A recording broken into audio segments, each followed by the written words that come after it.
لا اله الا الله. والله خبر وحش. الزمالك بعد ما توقف كده 3 مرات، يعني دلوقتي بقى عنده وقفه كده كمان عشان عليه فلوس.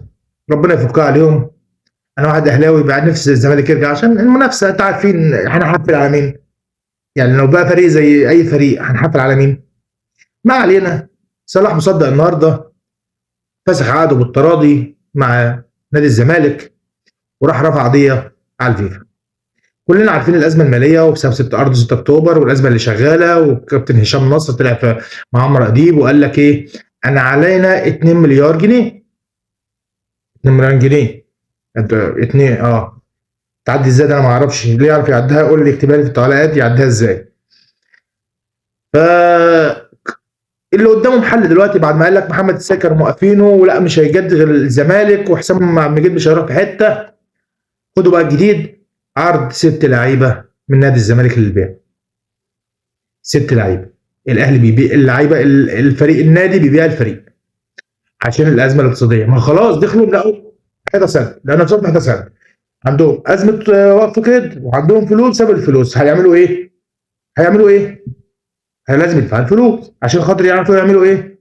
يعرفوا يفتحوا القيد، وعشان خاطر يعرفوا يعملوا ايه؟ يجيبوا لعيبه جديده. فقدامهم حل ايه؟ بيع محمد السيد وبيع حسام عبد المجيد وكمان معاهم 4 لعيبه. يعني ممكن نص الفريق، ممكن نجوم الفريق واي نجم في الزمالك هيجي له عرض هيتباع. الزمالك هيفضى من اللاعب. بس انا عندي حل لكم والله. ماشي عشان الازمه الماليه تبيعوه، طلعوا الناشئين بقى اللي عندكم، العبوا بالناشئين. والله الناشئين كويسين، اطلعوا بالناشئين. حل الازمه وابدا موسم بالناشئين، ما تعرفش تهبط. وبعد كده بعد ما خلص الازمه ابدا اشتري لعيبه. ده حل الزمالك، وربنا يكون في عون الزمالك كمان. واقول لكم سلام. خبر طالع اليومين دول في السوشيال ميديا او على الوسائل او الناس اللي بتتكلم كتير يقول لك ايه؟ الحق وسام ابو علي راجع الاهلي. هو مش خبر، هم خبرين بس هنبدا بالخبر الاول بتاع وسام ابو علي. الحق يا محمد، ايه وسام ابو علي راجع الاهلي؟ يا ام ابراهيم، ايه وسام ابو علي راجع الاهلي؟ ده عمل اللي قعد ورا، ايه وسام ابو علي راجع الاهلي؟ خبر غير صحيح. الناس ربطت بالستوري اللي على طول وسام ابو علي بينزله انه عاوز يرجع الاهلي وانه اهلاوي. كل ده شيء جميل بس عشان ما يخسرش جمهور النادي الاهلي. وسام عارف قيمه جمهور النادي الاهلي، يعني لما الدنيا تيجي عليه خالص عاوز يرجع النادي الاهلي ان هيلاقي ناس ترحب بيه. وما اظنش ان حد هيرحب بيه بسبب ان هو ساب الاهلي، مع انه مهاجم مفيش اخوه. مهاجم ما شفناهوش في الاهلي من سنين بعد عماد متعب. بس مش هيرجع الاهلي بسبب ايه يا اولاد؟ بسبب انه ساب الاهلي عشان خاطر الفلوس.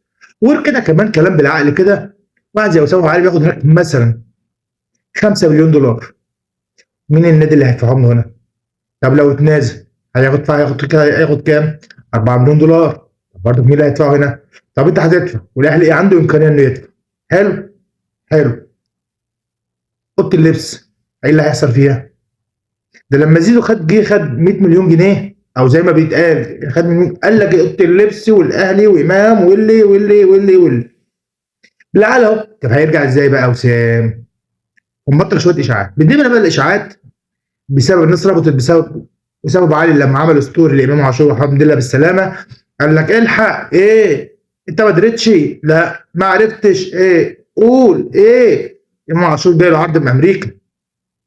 امام عاشور جاي له عرض من امريكا. امام عاشور جاي له عرض من امريكا وبمبلغ كبير فوق ال 10 مليون دولار. انت متاكدين ان الكلام ده؟ فالصفحات الزملكاويه والدنيا مهريه، حتى الكابتن خالد الغندور طلع في بوست هوريه لك دلوقتي ان امام عاشور جاي له عرض من امريكا. والكلام ده برضه غير صحيح. غير صحيح. وطلع كابتن محمد يوسف مع مهيب وقال لك مفيش عرض جالنا لامام عاشور، مفيش عرض جاي لامام عاشور من امريكا. فالناس اللي بطل اشاعات بطل اشاعات شويه عشان خاطر وسام مش راجع وامام مش رايح امريكا. ولسه الاخبار اللي جاي. استنوا الفيديو الجاي واقول لكم سلام.